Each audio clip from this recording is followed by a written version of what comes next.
এই ২০ কোটি মানুষের দেশে সব কিছু সরকারের উপর ছেড়ে দিলে কি সেটা সম্ভব হবে? প্রত্যেকটা মানুষকে সচেতন হতে হবে, তার নিজেকে পরিবর্তন করে আনতে হবে, তার নিজেকেও আপনার নাগরিক হিসাবে গড়ে তুলতে হবে। আমি যদি নাগরিক না হই, সিটিজেন না হই, আমার দায়িত্ব পালন না করি, আমি ময়লাটা যেখানে সেখানে ফেললাম, আমি আপনার বর্জ্য ফেললাম, এটাও আমাদেরকে কিন্তু পরিবর্তন, মাইন্ডসেটের পরিবর্তন আনা দরকার, তাই না? এই জিনিসগুলো আমাদেরকে করতে হবে। এটাই আমি বলবো যে সব কিছু করার চেষ্টা করা হচ্ছে, সরকার অত্যন্ত আন্তরিকতার সঙ্গে চেষ্টা করছে।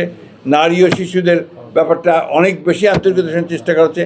আইন পরিবর্তন করা হয়েছে, আপনারা জানেন যে একেবারে মৃত্যুদণ্ড পর্যন্ত দেওয়ার ব্যবস্থা করা হয়েছে।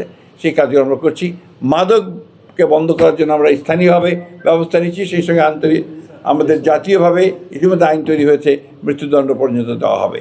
সুতরাং এটা সামগ্রিক একটা ব্যাপার, এটা বিচ্ছিন্ন কোনো ব্যাপার নয়।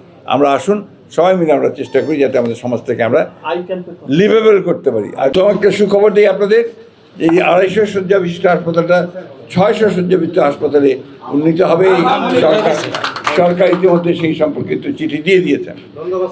আমরা ইনশাআল্লাহ আগামী কিছুদিনের মধ্যেই এই ৬০০ হাসপাতালে যে সমস্ত বরাদ্দ, আমাদের শিক্ষক, চিকিৎসক, জনবল, টেকনিশিয়ান, যন্ত্রপাতি এবং আপনার খাদ্যের ব্যবস্থা, ওষুধের ব্যবস্থা, এগুলো করার জন্য আমরা উদ্যোগ গ্রহণ করব। সেই সিদ্ধান্ত আজকে এখানে হয়েছে। আমরা খুব দ্রুত ওই সিদ্ধান্তগুলো নেব।